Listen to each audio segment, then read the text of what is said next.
संग्रामी अति उद्यत जाले असती कीर समस्त परी आपण पेया उचित केवी होये। ये सब युद्ध के लिए अत्यंत उद्युक्त हो गए हैं, लेकिन मेरा भी इन्हीं की भांति युद्ध के लिए उद्यत होना कहाँ तक उचित होगा।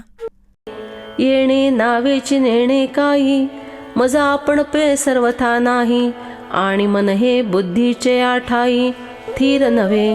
इस युद्ध के नाम से कुछ समझ में नहीं आ रहा है।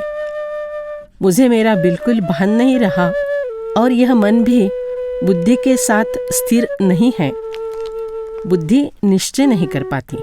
गांडीवं स्रंसते हस्तात् त्वक्चैव परिदह्यते न च शक्नोम्यवस्थातुं भ्रमतीव च मे मनः।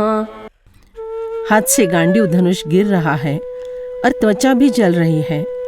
मेरा मन भ्रमित सा हो रहा है और मैं खड़े रहने में भी असमर्थ हो रहा हूँ।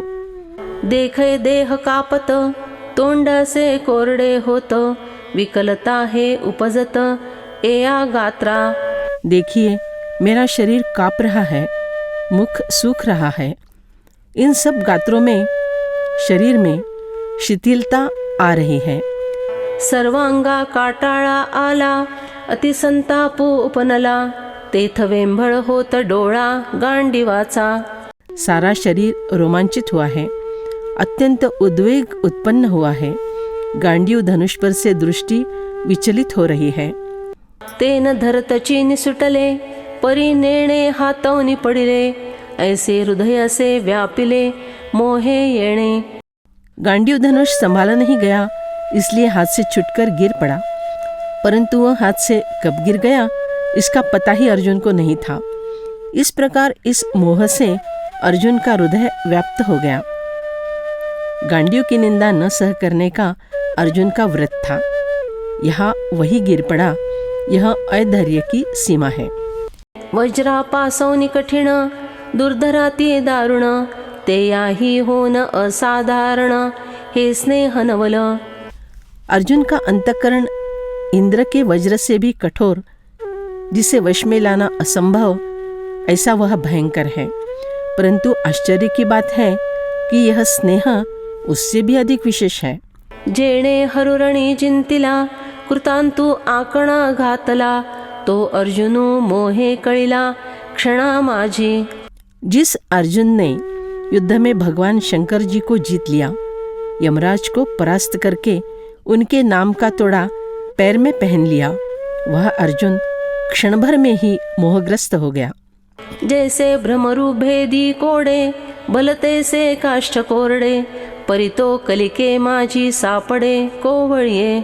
जिस प्रकार भंवरा किसी भी प्रकार के कठोर से कठोर काष्ठ को सहजता से छेद डालता है, परंतु कोमल ऐसी कली में वह बंद हो जाता है।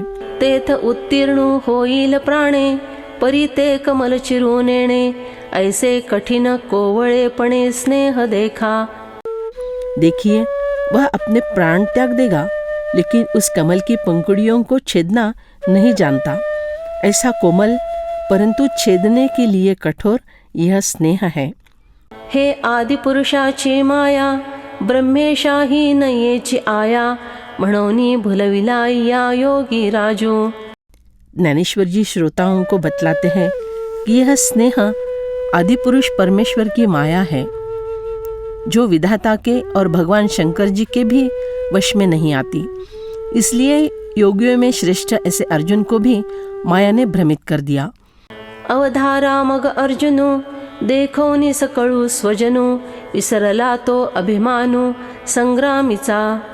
हे श्रोताजन, आप सुनिए, अपने सभी स्वजनों को देखकर अर्जुन युद्ध विषयक क्षत्रिय बाना भूल गया। कैसी नेणो सदयता उपनली तेथ चित्ता मग म्हणे कृष्णा आता नसिजे येथ। उस वक्त अर्जुन के चित्त में करुणा कहाँ से उत्पन्न हुई, यह बात समझ में नहीं आती। तत्पश्चात अर्जुन कहता है, हे भगवान, अब इस युद्ध भूमि पर हमें नहीं रुकना चाहिए। माझे मन अतिशय व्याकुळ होतसे वाचा बरळ जे वधावे हे सकळ येणे नावे। क्योंकि आप्तजनों को मारना, इस शब्द से ही मेरा मन अत्यंत विह्वल हो रहा है। बानी तोतली बनी है। निमित्तानि च पश्यामि विपरीतानि केशव, न च श्रेयोनुपश्यामि हत्वा स्वजनमाहवे। हे केशव, मैं लक्षणों शकुनों को भी विपरीत देख रहा हूँ और युद्ध में स्वजनों को मारकर श्रेय अर्थात लाभ भी नहीं देख रहा हूँ। या कौरवावरी लावावे तरी येरा का नेघावे, हे एर येरे आघवे गोत्रज आमुचे। यदि इन कौरवों पर शस्त्र चलाना है तो बाकी लोगों को क्यों छोड़ देना चाहिए? ये दूसरे सभी हमारे वंशज ही तो है। म्हणूनी जळो हे जूझ प्रत्यया नये हो मज, येणे तरी काई काज महापापे। इसलिए यह युद्ध जल जाए, खाक हो जाए। युद्ध करने की कल्पना भी मेरे मन को नहीं जचती है।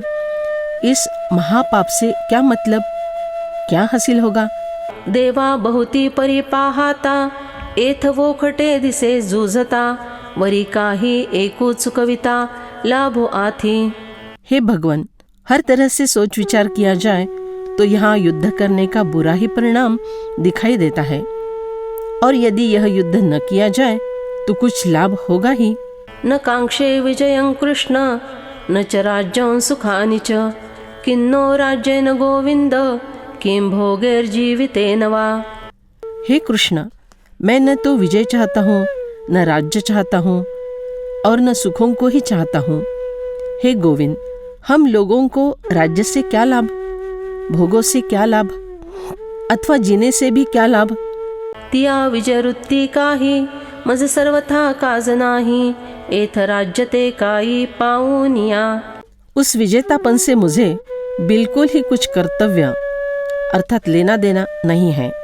इस जगत में राज्य को पाकर भी क्या करना, क्या लाभ? एया सकळा ते वधावे, मग जे का भोग भोगावे, ते जळतू वरी आघवे पार्थू म्हणे।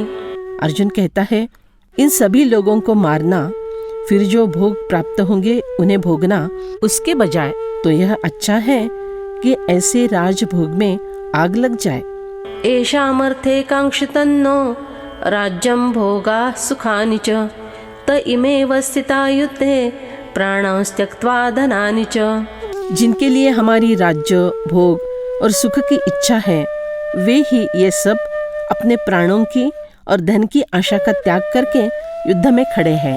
तेणे सुखे विणजे होईल, ते भले ते परी साही जैल, वरी जीवित ही वेची जैल, एथ देवा।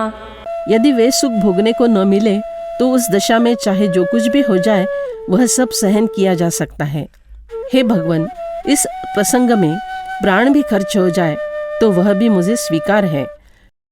परे आसी घातुकीचे, मग राज्य सुख भोगीजे, हे स्वप्नी ही की मन माझे करू न शके। परंतु मेरा मन स्वप्न में भी ऐसा विचार नहीं कर सकता कि मैं इनका वध करूं और फिर स्वयं राजसुख भोगूं। तरी आम्ही का जन्मावे, कवणा लागे जियावे, जरी वडिला या चिंतावे विरुमने। यदि इन बुजुर्गों के बारे में मन में बैर जाता है तो हमने किसके लिए जन्म लेना और किसके लिए जीना? हमारा जन्म और जीना इन्हीं के सुख के लिए ही तो है। पुत्रा ते इप्सी कुळ, त्याचे काही हेच फळ, जे का निर्दळी जे केवळ गोत्र आपुले। कुल की वृद्धि हो, इस हेतु से कुल पुत्र की इच्छा करता है। उसका क्या यही फल है कि उस पुत्र ने ही अपने कुल के लोगों का सिर्फ समूल नाश कर डालना? हे मनीचिके विधरिजे, आपण वज्राचा होईजे, वरी घडेल तरी कीजे भले या। यह बात भला मन में कैसे लाना? इन अपने लोगों के प्रति हम वज्र के समान कठोर कैसे हो जाए? इसके बजाय यथासंभव इनके हित की जो बातें हैं वे ही हमें करनी है। आम्ही जे काही जोडावे, ते समस्त इसी भोगावे, हे जीवित ही उपकरावे, काजी यांच्या। आज तक हमने यही सीखा है कि हम जो कुछ जुटाएंगे उसका भोग इनके साथ करें। इतना ही नहीं, बल्कि अपना पूरा आयुष्य भी इनके कार्य में, इनकी सेवा में, इनके सुखोपभोग के लिए उपयोग में लाए। आम्ही दिगंतीचे भूपाळ विभांडूनी सकळ संतोष विजय कुळ आपुले जे। देश विदेश के सभी राजाओं को अपने पराक्रम से जीतकर उसमें कमाए हुए यश से, प्रतिष्ठा से तथा जीत में लाई हुई सब संपत्ति से जिस अपने कुल को संतुष्ट करे, यही हमारा कर्तव्य है। परी तेची हे समस्त कैसे कर्म विपरीत, जे का जाले असती उद्यत जुझावेया। किंतु देखो दैव कैसा विपरीत है कि वे ही ये सब आप्तजन युद्ध के लिए उद्युक्त हुए हैं। आंतौरिया कुमरे सांडुनिया भांडारे, शस्त्रास्त्री जिव्हारे आरोपू आले। ये सभी आप्तजन अपने धन संपत्ति के कोठार, स्त्रियां, बच्चे आदि सबको पीछे छोड़कर शस्त्र अस्त्रों से प्राण अर्पण करने के लिए यहाँ आए हुए हैं। ऐसे याते कैसे निमारू, कवणावरी शस्त्र धरू, सांघे निज हृदया करू भेद केवी। ऐसे लोगों को किस कारण से मार दूं? इनमें से किन पर शस्त्र उठाऊं? ये कौरव यानी हम लोग ही तो है। इन लोगों को मारना यानी अपने को मारना है। इस दृष्टि से अर्जुन बोल रहा है। तब बताओ कि मैं अपने ही हृदय को कैसे चिर डालूं? आचार्य पितर पुत्रास तथैव च पितामहाः, मातुला श्वशुरा पौत्रा शाला संबंधिनस्तथा। आचार्य, पिता, पुत्र और उसी प्रकार पितामह, मामा, ससुर, पौत्र, साले तथा अन्य जितने भी संबंधी है। देवा हे नेणसी कवण, तरी पैलपै भीष्मद्रोण, ज्यांचे ममत्व असाधारण आम्हावरी। हे भगवान, ये कौन है? यह आप जानते नहीं क्या? फिर भी देखो, उस ओर पितामह भीष्म, गुरु द्रोण हैं, जिनका हम पर विलक्षण प्रेम है। एत शालक सासुरे मातुल, पितर बांधव सकळ, पुत्र पौत्रादिक केवळ इष्ट ही असती। यहाँ साले, ससुर, मामा, बुजुर्ग लोग, बांधव, पुत्र, पौत्र इतने ही नहीं बल्कि प्रिय स्नेही भी आए हुए हैं। दादा, पिता, पुत्र, पोते और हमारी पीढ़ी, ऐसी 5 पीढ़ियां यहाँ उपस्थित हैं। अवधारी अतिजवळिकेचे, हे सकळ ही सोयी रे आमुचे, म्हणोनी दोषू आथी वाचे बोलताची। आप समझ लीजिए कि ये सब हमारे बिल्कुल नज़दीकी रिश्तेदार हैं, इसलिए इनके विषय में दुर्वचन बोलते ही वाणी को पाप लगता है।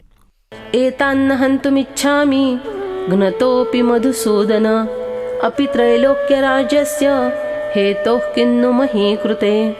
इन्होंने मुझ पर प्रहार करने पर भी मैं इनको मारना नहीं चाहता, और हे मधुसूदन, मुझे त्रिलोकी का राज्य मिलता हो तो भी मैं इनको मारना नहीं चाहता।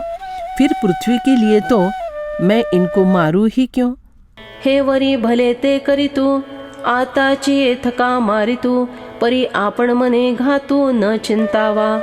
इससे तो यही अच्छा अर्थात श्रेयस्कर है कि ये कौरव कुछ भी करें, अभी यही मुझे मार डाले तो भी चलेगा, परंतु हमें तो मन से इनको मारने की कल्पना नहीं करनी चाहिए। त्रैलोक्यचे अनकळित, जरी राज्य जोडेल येथ, तरीही सहसा हे अनुचित नाचरेमी। यदि मुझे स्वर्ग, मृत्यु, पाताल ये तीनों लोकों का एक छत्र राज्य यहाँ मिल जाए तो भी मैं अनुचित ऐसा युद्ध कार्य हरगिज नहीं करूँगा। निहत्य धार्तराष्ट्रान्न का प्रीतिस्यात् जनार्दन, पापमेवाश्रयेदस्मान् हत्वैतानाततायिनः। हे जनार्दन, इन धृतराष्ट्र संबंधियों को मारकर हम लोगों को क्या प्रसन्नता होगी? इन आतताइयों को मारने से तो हमें पाप ही लगेगा। जरी आजियेत ऐसे असिजे, तरी कवणाच्या मनी उरिजे, सांगे सुख केवी पाविजे तुझे कृष्णा। यदि आज यहाँ इस प्रकार का बर्ताव किया जाए तो फिर हमारे प्रति किसके मन में प्रेम रहेगा? हे भगवान, बताइए, आपका प्रेम सुख हमें कैसे मिलेगा? जरी वधू करीन गोत्रजांचा, तरी वसैठा होऊनी दोखांचा, मज जोडिला हातीचा तू दूरी होसी. यदि मैं अपने ही वंशजों का वध करूंगा तो मेरा जीवन पापों का निवासस्थान बनेगा, और फिर आप जो हमारे हाथ में अर्थात बिल्कुल नजदीक है वे दूर हो जाएंगे, हम निराधार हो जाएंगे. कुळहननी जिये पातके, तिये आंगी जडती अशेखे, तये वेळी तू कवणे मुखे देखावासी. कुल की हत्या करने से जो पाप होते हैं वे सब आकर मुझे चिमट जाएंगे, फिर उस वक्त किस मुंह से हम आपको ताक सकेंगे. जैसा उद्याना तू अनळू, प्रज्वळे देखोनी प्रबळू, मग क्षण एक कोकिळू स्थिरू नव्हे.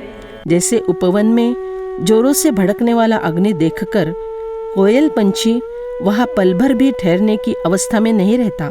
का सकर्दमू सरोवरू, अवलोकुनिया चकोरू, न सेविता अभेरू करूनी निगे. अथवा कीचड़ युक्त सरोवर देखकर चकोर पक्षी वहाँ बिना रुके उस सरोवर को त्याग कर चल देता है. तिया परी तू देवा, मज झाको नये सीमावा, जरी का पुण्याचा ओलावा नाशी जैल. ठीक वैसे ही है भगवान, यदि मेरे पुण्य की आर्द्रता नष्ट हो गई तो उस समय आप मुझ पर अपनी ममता का उड़ावन डालने नहीं आएंगे. तस्मान् नार्हा वयं हन्तुं धार्तराष्ट्रान् स्वबान्धवान्, स्वजनौ हि कथं हत्वा सुखिनः माधव. इसलिए अपने बांधव इन धृतराष्ट्र संबंधियों को मारने के लिए हम योग्य नहीं हैं, क्योंकि हे माधव, अपने कुटुंबियों को मारकर हम कैसे सुखी होंगे. म्हणोनी आता मी हे न करी, ये संग्रामी शस्त्र न धरी, किडाळ बहुती परी दिसतसे हे. अतएव अब मैं यह युद्ध नहीं करूँगा, इस युद्ध में शस्त्र को नहीं उठाऊंगा. बहुत प्रकार से यह कर्म मुझे दोषयुक्त ही जान पड़ता है. तुझसी अंतराव होईल, मग काय आमुचे उरेल, तेणे दुःखेची हिये फुटेल तुवा विण. सबसे महत्व की बात तो यह है कि यदि आपसे हमारा वियोग हो जाए तो फिर हमारे पास अपना कहने के लिए रह ही क्या जाएगा, क्योंकि आप ही हमारे जीवन सर्वस्व है. आपके वियोग के दुख से मेरा कलेजा फट जाएगा.